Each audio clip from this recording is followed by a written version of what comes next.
While I'm sitting here psyching myself up, dreading putting myself through this colon cleanse regimen, which I'm going to have to do in order to get my insides checked out here in the next couple of days or so, it got me to thinking that given the timing of things as they came about, it's almost poetic in an ironic sort of a way that here I am on the verge of trying to eliminate from my own gut all the shit that's in it, excuse the expression. But with the events that have been happening these past few days, I gotta be involved with eliminating a different kind of shit. Because this falls back on my previous commentary where I was ranting and raving against this whole Ray Rice incident with the, what are they, Baltimore Ravens. Again, as I said, I don't keep up with sports, so if I go in and out of a zone like that, it's only par for the course because, as I said, I really didn't know these people until just within the last week or so. So who they are and what they do, that's not really anything that's affecting my life, but the events that are surrounding these people are what's making their impact because it has some very serious and real implications for life in general and for how society has to deal with certain things. And so I was informed just a day or two ago that this James Brown character, who I was just calling out as being a moist pussy whipped mangina, that he was actually a former football player himself before he became a sportscaster.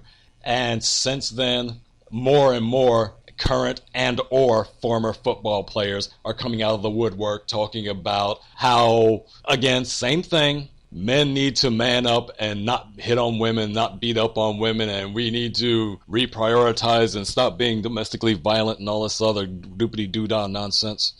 And of course, you've got all kinds of women coming out talking about their experiences and how they had to deal with being domestically abused in their violent relationships and yoopity-yoopity-doo, boppity-boppity-ba. And you got news reports coming in talking about how these domestic violence hotlines are just blowing up off the rail and how they need to hire more people because they're just getting flooded with an influx of new domestic violence calls from women and it's always coming back to the poor little me, innocent victim, girly, I'm so innocent and pure and non-violent. There's nothing that I'm doing wrong except being a girl, and I just get beat up on for no reason. And I'm not saying that that doesn't happen. I'm sure it does happen. I know there are people out there who are brutish like that. Now, notice the word that I said, people.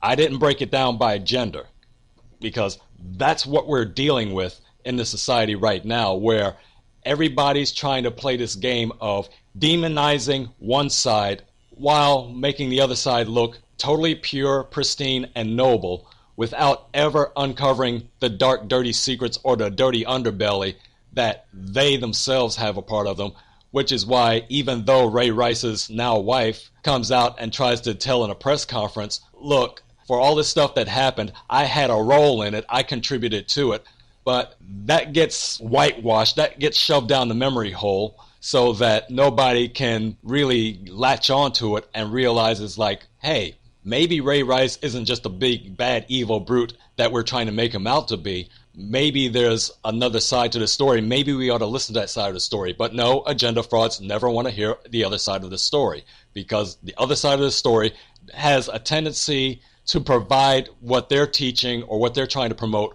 with something that they cannot fathom to ever have hanging around their neck, which is fairness, accuracy, and balance. Can't do that with an agenda fraud. And we are in a whole nation of agenda frauds right now with this whole outlook about our attitudes and our reactions to domestic violence. It's only women who are the victims. And when James Brown came out with these figures trying to promote that men are evil, women are always good angle again, I said, this needs to be shot down again. The only problem was I didn't feel like shooting it down. I felt like I screamed enough. I didn't want to deal or delve into it any further than I had to. So even though I knew the deeper implications, I decided I was going to let it go. But the forces that be just refused to let it go. Because as I was perusing one of my favorite websites, politifact.com, sites like this and factcheck.org, these are services that are out there with a nonpartisan bent to them that there should be no reason whatsoever why we should have radicals like the Tea Party. You know what I mean? Political attack ads, things of this sort. My side good, your side the devil. That sort of stuff. With the resources that we have out there, you would think that the American people would empower themselves to not get taken in and swept away by all this emotionalism because they just want things a certain way, and it doesn't matter what the facts are. They'll just stand on what they're going to promote regardless of whether or not it flies in the face of logic, reason, or fairness, you know. So that's why I can't understand why, as connected to the world as we are, as we can be, let's put it that way. I mean, we have the capability, but we rather revel in TMZ shit, you know what I mean? So anyway, I'm checking up on my PolitiFact stories to find out what the latest dirt is on certain things and trying to get the proper story about something in case somebody tries to throw some of their political BS up in my face so I can shoot it down with facts, logic, and reason. You know, the things politically motivated people always try to run and dodge and hide away from. So I went there to pull up my page, and what do you know? Look at what I got hit with in my face.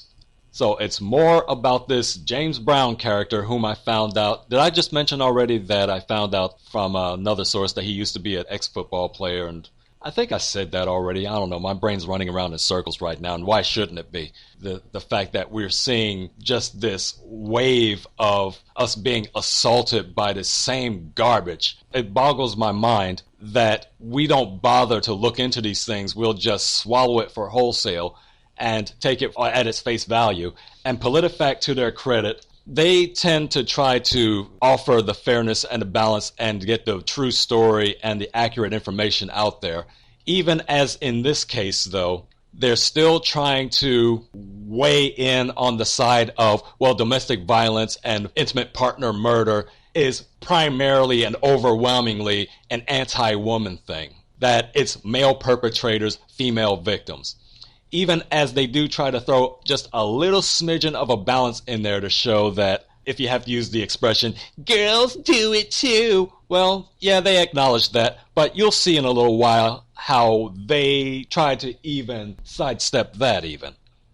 So PolitiFact decided to try to check out this claim made by James Brown during that whole little soliloquy, as On Point called it, where it's frustrating enough to actually have to attend a sporting event and have to sit through somebody's national anthem before the game gets started, and there's really no purpose for having the thing in there anyway. But they got to get hit now with this, essentially, the vast majority of their spectators' audiences are essentially being told that you're some evil, demonic, heartless devil, and that you need to be ashamed of yourself just for having a penis, and that because of that, you're implicated through guilt by association because of the fact that women are always being beat up by these big brutish men and how men are just totally insensitive to women's feelings and whatnot. Well, we're going to shatter that illusion also. But first, I want to read portions of this news story that I pulled up on PolitiFact's website to kind of set the stage a little bit before I finally decide to delve in and expose the BS for what it truly is. So I'm going to begin reading. Quote, Brown urged men, pause for effect, to learn, quote, what healthy, respectful manhood is all about, unquote, and to, quote, give help or to get help, because our silence is deafening and deadly, unquote. Then he pulled out a stirring statistic, quote, consider this, according to domestic violence experts, envision air quotes around the word experts, more than 3 women per day lose their lives at the hands of their partners, unquote, Brown said, quote, that means that since the night of February 15 in Atlantic City, parenthetical, the night Ray Rice hit his now wife Janae Rice on the elevator, end parenthetical, more than 600 women have died, unquote. The figure is used across several outreach group websites, including Futures Without Violence, the Domestic Abuse Shelter of the Florida Keys, the National Network to End Domestic Violence, and the Arkansas Coalition Against Domestic Violence. Experts say the claim is accurate.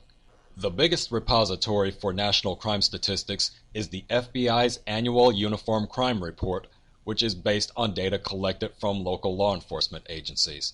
Callie Renison, a University of Colorado Denver public affairs professor who analyzes crime trends, crunching federal figures, Renison found 3.3 women died at the hands of their intimate partners per day in 2010. To get that figure, she divided the number of intimate partner homicides with female victims by the number of days in the year. More than 3 days a day is alarmingly high. I'm reading the text as it's written. Clearly they meant more than 3 deaths a day, so I'm just being a smartass. But it is also down from a recent high of 4.2 deaths per day in 1993, close quote. Now I want you to latch on to that last sentence because we're going to be coming back to that in a little while. So just hang on to that for a moment.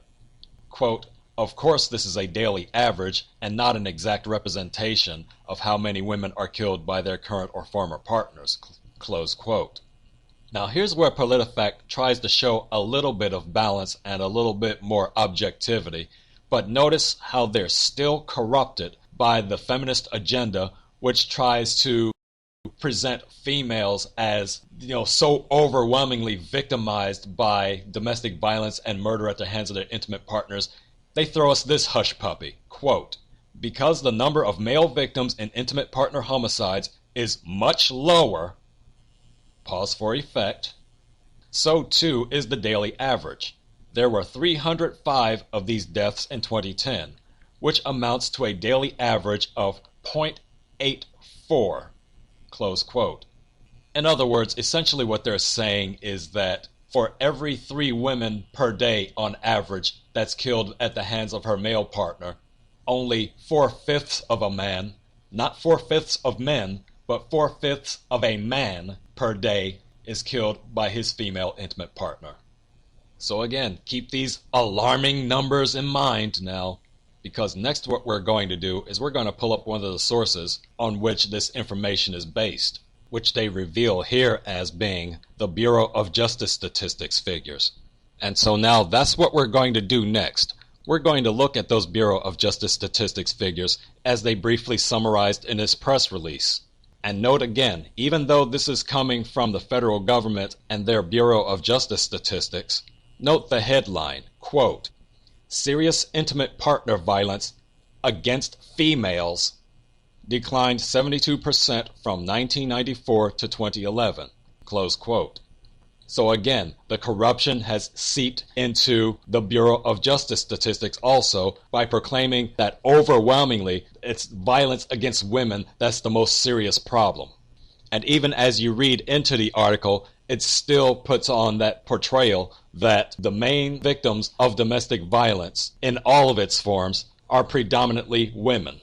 And I've never disputed that. My problem is that we're focusing so heavily on just the female victims that it totally covers over or shadows over or whitewashes the fact that the rates of violence really are not that dissimilar between the genders. But this BJS press release starts off by saying, quote, from 1994 to 2011, the rate of serious intimate partner violence, such as rape, sexual assault, robbery, or aggravated assault, declined 72% for females, close quote.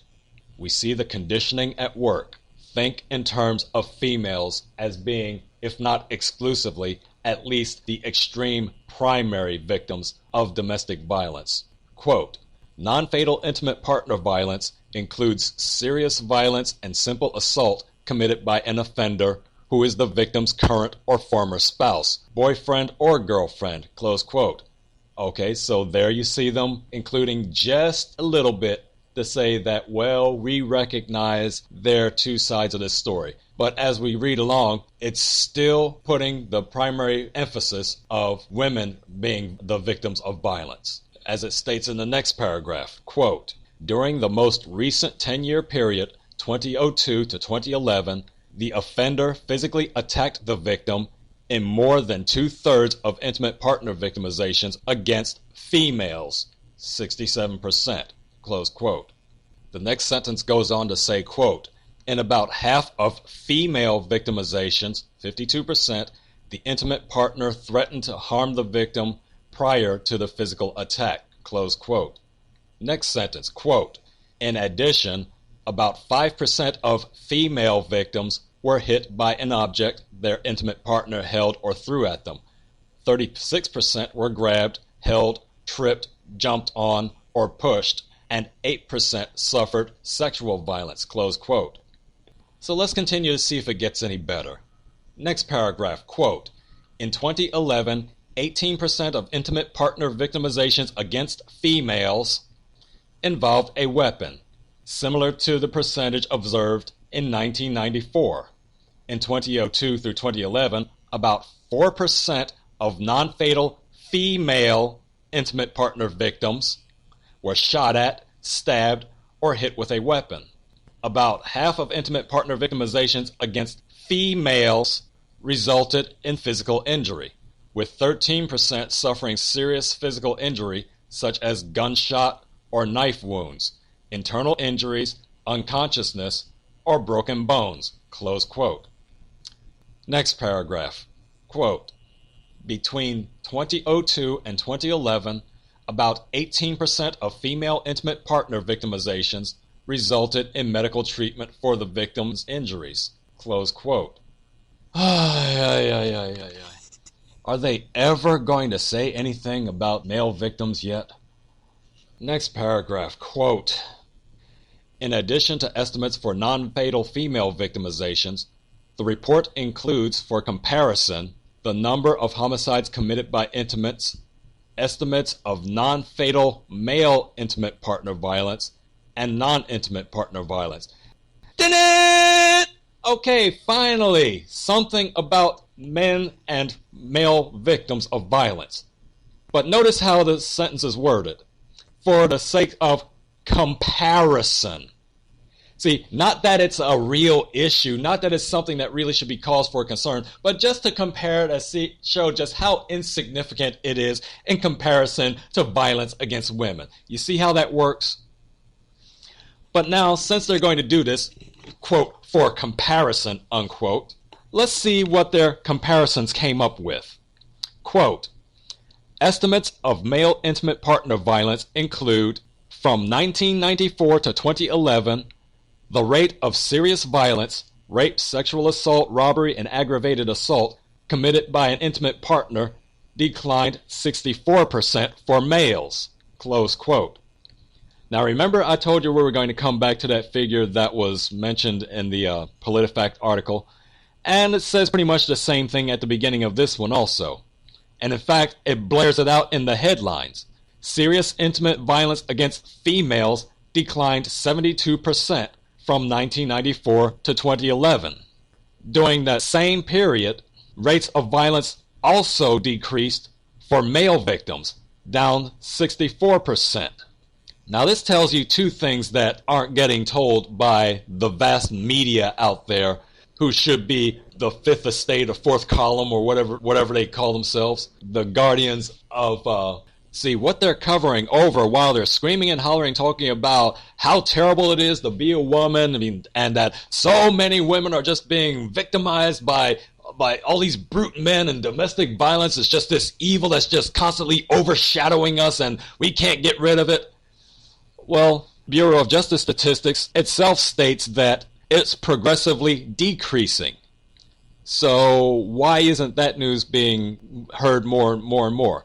But on top of that, did you catch the real significance of these numbers? Here, and see if anybody can kind of figure out where I'm going with this.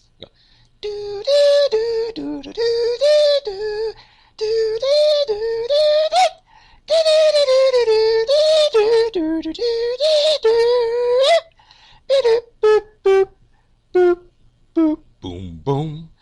All right. Here's the point I was trying to make, or what I was hoping would get out as a result of looking at these figures. Now, note again, violence against women by their intimate partners decreased 72%. That's a pretty damn big drop. But it was also a big drop for similar domestic violence against men by a rate of 64%. So we're seeing drops in domestic violence. But did you catch that the rate fell sharper for women victims than for men victims? In other words, women are more violent in intimate relationships than men are. And if you find that statement a little too offensive, then at the least what these rates and figures are saying is that women are less inclined to view their violent behavior as a serious enough problem to check themselves on and to correct. Just another one of those logic bombs that I just keep inconveniently throwing in everybody's lap. You know, sue me. But let's go on and find out a little bit more about the male victims of violence, which, as I said, gets downplayed as much as possible, but because it's federal statistics, they have to focus on it, even though I'm sure they don't want to, which is evident in the title that they gave this thing. Because serious domestic violence only involves female victims. It says so right there in the headline. Read it for yourself. But continuing on, quote, during the most recent 10-year period, 2002 to 2011, non-fatal serious violence accounted for more than a third of intimate partner violence against males, 39%.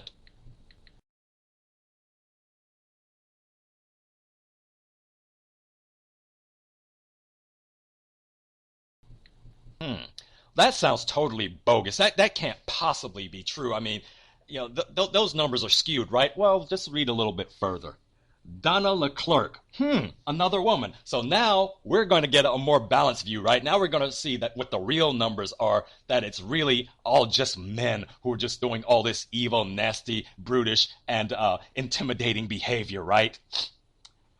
Donna Leclerc, Executive Director of Domestic Abuse Shelter Homes in Sarasota, Florida, is not surprised by the study's findings. We're definitely seeing a developing trend in our group, Leclerc said. In the 1,100 victims of family violence that we see in a year, I would say that 30 to 40% of the victims are men as young as 19. Oops! So not only is that a woman saying that she recognizes the trend of violent and intimidating behavior by women against men, but she's also the executive director of an abuse shelter system. Aggravated assault, 22%, accounted for the largest percentage of serious intimate partner violence against males, followed by robbery, 16%, rape or sexual assault, 1%, accounted for the smallest percentage of intimate partner violence experienced by males, which seems to make only logical sense. 65% of male victims of intimate partner violence were physically attacked by the offender. And in almost a third of male victimizations, 31%, the intimate partner threatened to harm the victim before the physical attack. A weapon was present in 27% of male intimate partner victimizations. And about 8% of male victims by an intimate partner were shot at, stabbed, or hit with a weapon. Okay, I'm going to close the quote there, because here's what I really wanted to get at. This closing paragraph, where we talk about the actual numbers. Now we're going to see how all this stuff falls together. Quote, of the 3,032 homicides involving female victims in 2010, the most recent year, 39% were committed by an intimate, 37% by a non-intimate, and 24% by an offender with an unknown relation to the victim. Among the 10,878 homicide incidents involving male victims in 2010, 3% were committed by an intimate, 48% by a non-intimate, and 50% by an offender with an unknown relationship to the victim. Close quote. See, there it is right there. Only 3% of the men who get murdered are murdered by their intimate partners, where 39% of the women, almost 40% of the women who are murdered, they're murdered by their husbands, they're murdered by their boyfriends, they're murdered by... Yeah, that looks pretty scary, doesn't it? Only 3% of men, when they are murdered by their female partners. So, let's do something that I like to call math. And let's look at these numbers. And let's break them down and see if these numbers that we've received them are as shocking as they're trying to give the implication that they are. So when we do that math thing, let's look first at the number of female homicide victims. That was 3,032 in the last reported year, 2010. And when we factor in that 39% of them were murdered by their male intimate partners, we get 1,182.48 female victims who were murdered as a result of an intimate partner. Let's just round off and say 1,182 and a half. Now let's look at the men's numbers. The total number of men being homicide victims in all cases was 10,878. Now keep in mind, only 3% of men were murdered by their intimate partner. So that leaves a number of 326.34, or let's just say 326 and a quarter. So right there, clearly we have larger numbers. And keep in mind that based on the numbers, men are 3.5 times more likely to be murdered than women from all causes. But we're looking at the intimate partner murders. So let's factor in the total number of women who are murdered by their male partners, 1,182 and a half.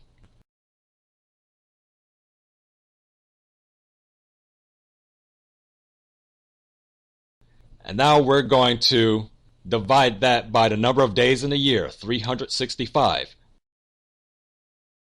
That gives us a total of 3.239, or just to round it off, let's just say 3.25 women per day on average are the number of women that are losing their lives at the hands of their male intimate partners. Now let's look at that 3% of men who are murdered by their intimate partner. That number, 326.25, as we said. So we're going to do the same thing. We're going to divide that by 365 days out of the year.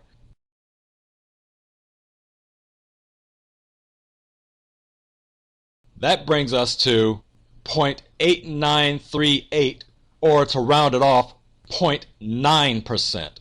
Now remember, in that PolitiFact article, the woman who supposedly crunched the numbers said she came up with 0.84 average deaths per day. So we just did the numbers here using the Bureau of Justice Statistics' own figures, and we find out that actually, if we round off, that the number of male victims per day is 0.9. Or to say it an easier way, just to make it simple so we can get our heads around it, you're almost looking at 1 per day. Or to put it a different way, for every 11 days, there are 10 men who are murdered by their female intimate partner. But let's just keep things simple. And let's just say that the rate is that for every 3 women that are murdered by her intimate partner, 1 man is murdered by his intimate partner. Now granted, that's still more women than men, but suddenly the figure isn't all that severe anymore, is it? Oh, you still want to protest that? Okay, then let me throw a hypothetical in your way then. Let's just say, for the sake of this discussion, that men were never murdered by their intimate partners. Let's just take that completely out of the equation and pretend that it doesn't happen. But in exchange for allowing for that scenario, we'll eliminate your 3 per day, and we'll let women have the 1 per day, or the 0.9 per day. Is that an acceptable figure for you now? 1 woman per day? Is that something that you'd be willing to accept? Oh, no? Gee, why not? Oh, that's right, because 1 death is too many. Exactly! Especially when they're not as severe as we keep having it shoved down our brains that we're expecting to believe that they are. No, the numbers are not that skewed. Suddenly, women aren't the sweet little innocent darlings anymore, are they? But how do you convince a brainwashed mass that they're being lied to and they're being sold a bill of goods, and the ones who are being demonized the most are expected to just go sit in a corner, shut up and take it? Because that's your lot in life, because we said so, and because we have hatred toward the penis. As I said, men are no angels. We have plenty of faults. And I don't mind that we get called out on them. Just call us out on the ones where there's legitimate concern for them to be called out. But by the same token, if you want fairness and if you want equality, then the same principles must apply. So the next time somebody tries to come up to you with this emotional garbage, trying to get you to think of nothing but female victims and men are just nothing but abusive brutes and violent and just out of control, you tell that person, look, I know you're not an asshole, so please don't feed me that shit. End of line.